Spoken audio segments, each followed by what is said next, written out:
So I'll begin by saying what is on everybody's mind. Thank you so much for having deviled eggs here today.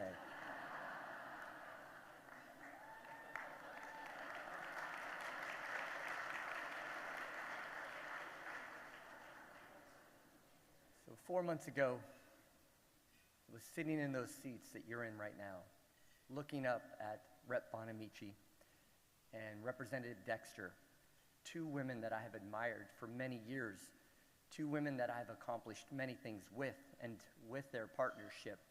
It is a privilege to be able to stand here today and share a stage with them, two incredible Oregonians that I look forward to leading Portland through and Oregon through these very difficult times. So thank you for being here, and thank you for what you're doing, ladies.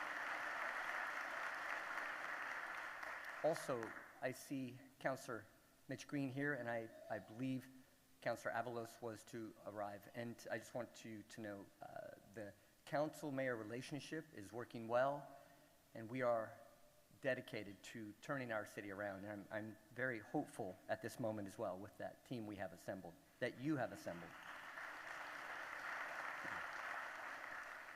I don't accept many speeches because we have so much to do this year in Portland. It's not time for us to go out and talk and profess what we need to do. It is time to do the work that we have to do together.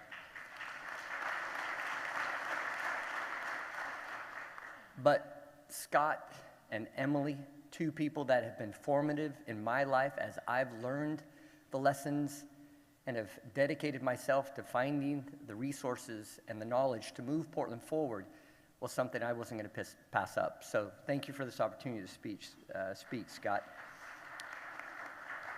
And one of the formative lessons that I had was 14 months ago when I was doing a tour at Blanchet House during a meal service. Scott was telling me the lay of the land, what's going on in Portland, taking the temperature. And there was a woman suffering schizophrenia on the door at Blanchet House, LB. You read about her in the Oregonian. And she was struggling. She was in her own cave, a cave we could not reach. And I was so proud when I saw what you were trying to do for this one person. Your whole organization was trying to overcome a system that kept saying, no, we don't have a place for that person. No, we're not ready to take that person in. And one of the things I was most proud about is partnering with Multnomah County. Within the first few days of taking office, we opened a shelter, the Salvation Army Female Emergency Shelter. And there was nothing I was more proud about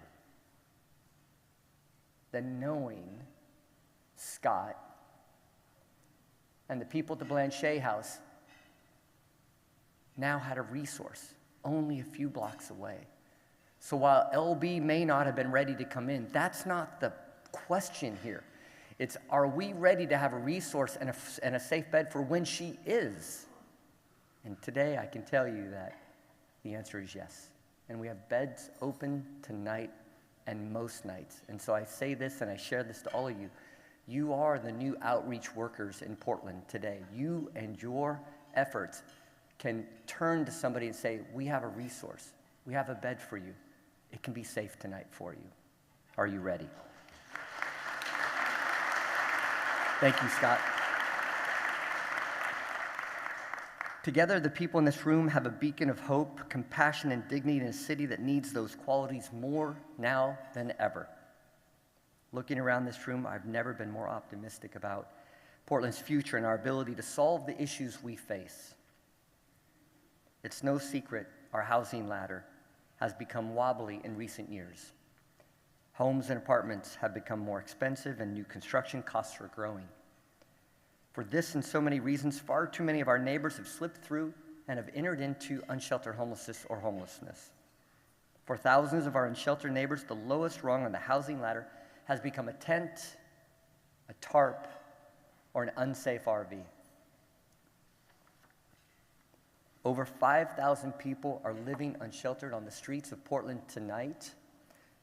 It is one of the highest, if not the highest, homeless or unsheltered homeless rates in the nation. I ran for office because I believe Portland housing ladder needs a new rung.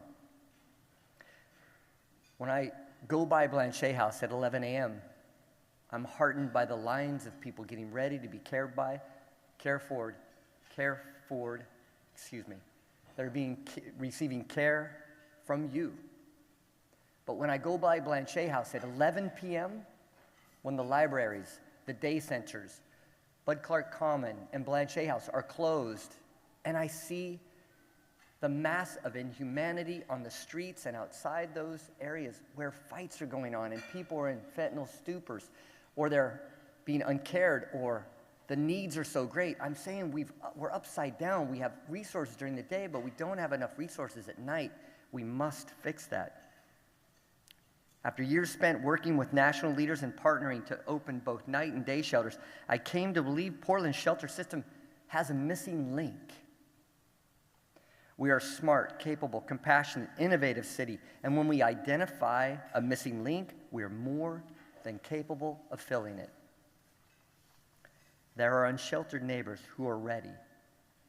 We know this because they arrive at Blanchet's doors every day. They are ready for life-saving shelter, for addiction and mental health services, and to be reunited with those who love them.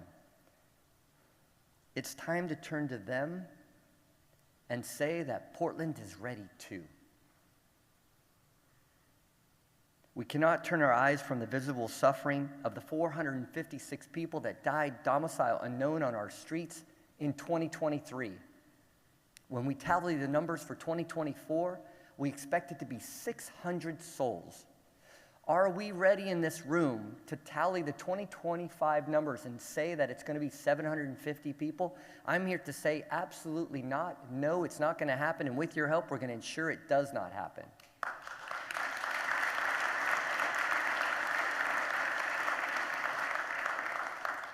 We must raise the lowest rung on our housing ladder from destitution on the street to a warm, safe bed for everybody, every night. We can be a city that promises a safe bed, and I'm certain we can achieve this together. Blanchet House is a critical part of that solution. I'm grateful for your efforts to open Bethany's Room, a place for women who need a safe place to sleep. One of the first days of taking office, I received a call from Scott, and he simply said, "We're with you. We've been following the campaign for 12 months. We believe in you. We feel the hope is here. We're going to be opening a shelter. Let's go."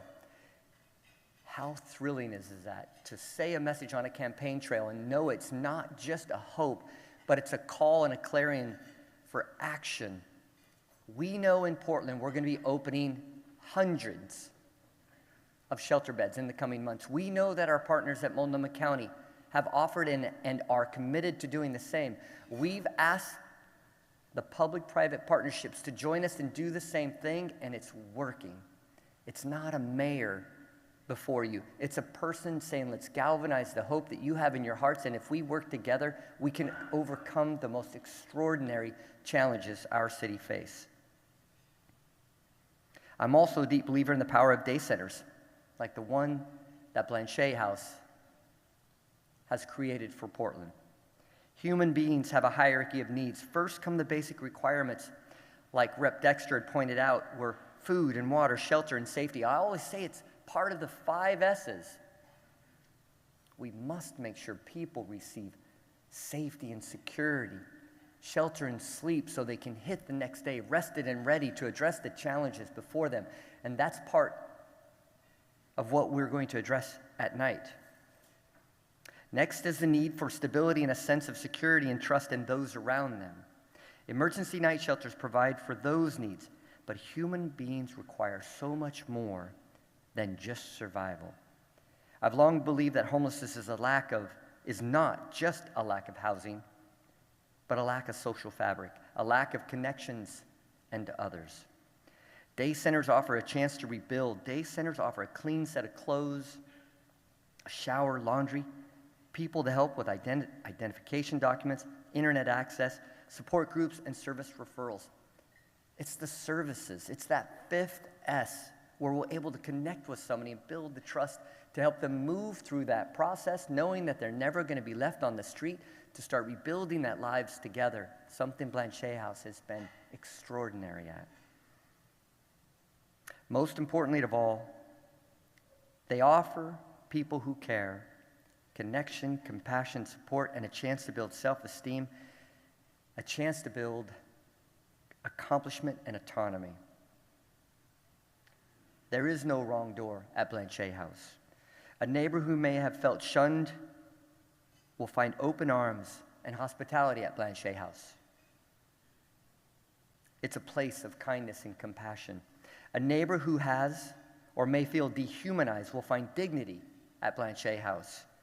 It is a place that respects the values of everyone. A neighbor who may feel hopeless will find hope at Blanchet House. It's a place of optimism and a belief that togetherness creates profound good. A neighbor who does not easily trust will find integrity at Blanchet House.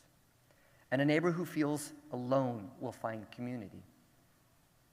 All of us, especially those in this room, have seen the best of Portland and also the ways that we've stumbled. I continue to believe that our best days are ahead of us. And I'll work tirelessly every day to return Portland to the promise of the city that works, but also a city that works for everyone. Thank you for being here today. Thank you for listening. Thank you for all your efforts. Thank you for your contributions to Blanchet House and to Portland. And I look forward to working with you in this very challenging year that I know we are going to accomplish together. Thank you.